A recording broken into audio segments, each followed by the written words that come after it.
Hey guys, Paul McLean here. Wanted to go over the next story with you, and I think this one's great. It's you're sitting with a client, you're going through everything. Maybe in your mind you're like, man, this is a no-brainer. In fact, I think most of the time when you sit with the client, you should be thinking that. If you don't, you need to get back to the fact that mortality is real. This is the most important thing you can serve a client with. But you're going through it all. They don't see the value. They're saying stuff like, I don't know, I need to think about it. I'm not too sure. Is that all I can get? I really wanted this amount. They're kind of downplaying the situation. They don't look like they're getting ready to move. So what you got to do is be cognizant of that, aware of that, and then build value through storytelling. So there's a couple stories that I have from sitting with clients. I mean, over many years, I've had numerous death claims that I delivered, and every time I deliver a death claim, for one, that becomes a story that I can now tell a client that can help them understand the reality of what's to take place. They can start to become more cognizant of the tangibility of when somebody dies, that it's going to happen, what it's going to feel like to them, what it's going to look like to them. And again, if they're living in an emotion, the emotion will lead to motion. New emotion, new thought process, new perspective that gives them a different step in a direction that you want to guide them. You want to align them with your assignment, which is protection for their family. So what does that look like? So a couple stories I'll give you. And when it comes to telling stories, the more detail you give, the more emotion and heartstrings that you pull. So I tell a story, I say, Bob, Mary, listen, let me tell you something real quick, just a quick story, because I think it's just, it's helpful to understand like the reality of this. And I know for me, and I'm not saying, I think you guys are much higher above as far as the perspective that you see this in. I really wasn't. And but when I started to serve families and deliver death claims, it kind of changed everything for me. I had a client, for instance, that, give an example, I sat with, this would have been back in 2009. Name was, and I'm just gonna use fictitious names, name was Bob and Mary. And I booked an appointment. I go sit at their house, and I walk in the front door, and they got direct TV there. They got the alarm guy there. They got all this stuff taking place because they just bought their house. And here I come, right? And I tell them, like, listen, guys, I know everything's taking place, but you got all this going on. If you could just block out some time real quick for your benefit, not mine. I just feel underwrite, but I know how important this is for your family. This is more important than anything else that's going on, to make sure you got peace of mind and protection. I know that's the case because that's what everybody tells me, which is true. And so we sit down and I go through everything with him. And Mary's like 9 months pregnant. I mean, she's getting ready to pop. And they've got a daughter there, Michaela, that's walking around. And Michaela's like, I think she was like a year and a half, 2 at the time, about the same age as my daughter, my first one, Peyton, that's now 13, but she was 1 or 2. And so I started talking to them about their daughter, and they were talking about what what she loves, and Barbie. Just we just were talking about stuff and connecting with them. And I leave the house, helped them with the plan, put it in place.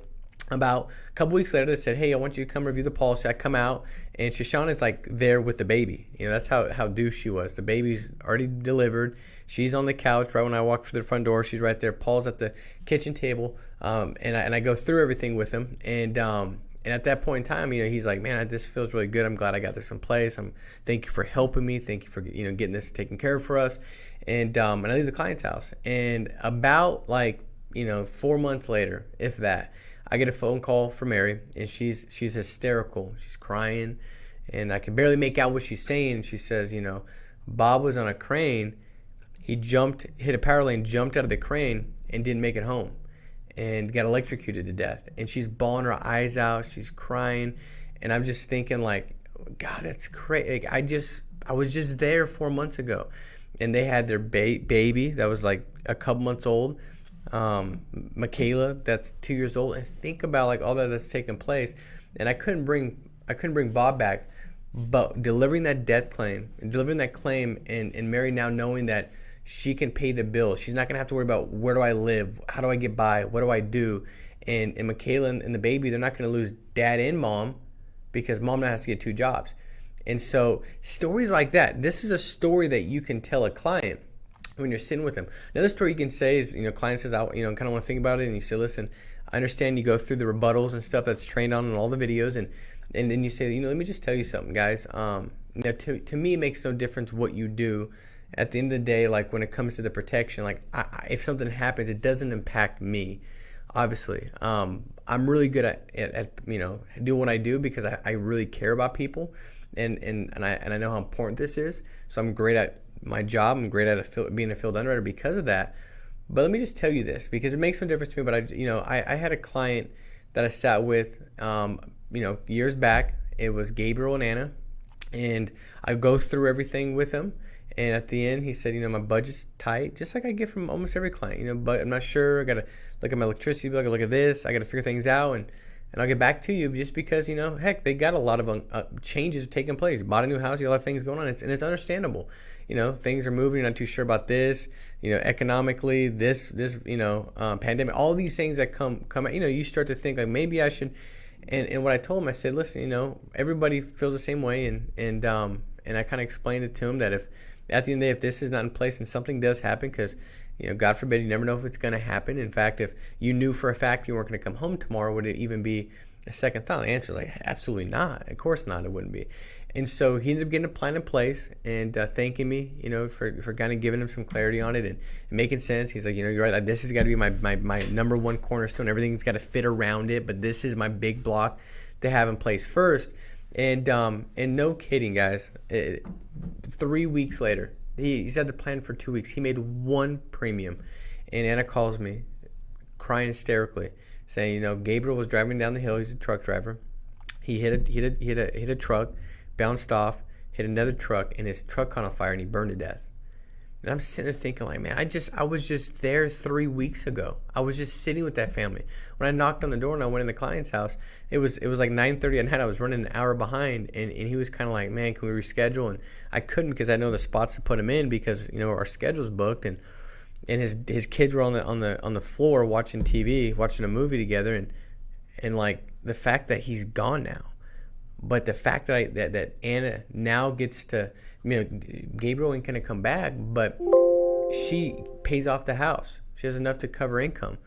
What that means, like what that really truly means, that changes a life forever. And so, guys, and then I go right back into it. And I'm giving you this. You can use this story and apply it in any sense that you want to apply it. But these stories, they create emotion. They get the client to kind of get out of their own mind, right? Maybe their mind is thinking about, somebody said something about, life insurance, and maybe, you got to get this kind of product, or maybe you don't need it, whatever. Maybe somebody said, whatever that is going in their mind, what you're able to do is shut that off. And when you're telling that story, you're pulling them in. They're captivated. They're leaning in, right? Because stories pull you in, right? You're interested. You're wanting what happens next. And now they're listening to your thought process. And it's all done after you're done with it, and you go right into, and I'm sure you guys, you would agree that just like every family, because you don't know what's going to happen, it does make sense to put this in place first. So grab your driver's license, and we'll see if we get you guys qualified. We could always tweak and adjust later, okay? And they'll go do that. But because they've lived in that story, and now when you're done telling it, they've imagined themselves there. And see, you don't know the difference between what you actually experience and what you imagine. Your mind doesn't know the difference really, right? And so now they've felt those feelings, even though they didn't truly experience. They imagined it, and that evoked it because of the story you told.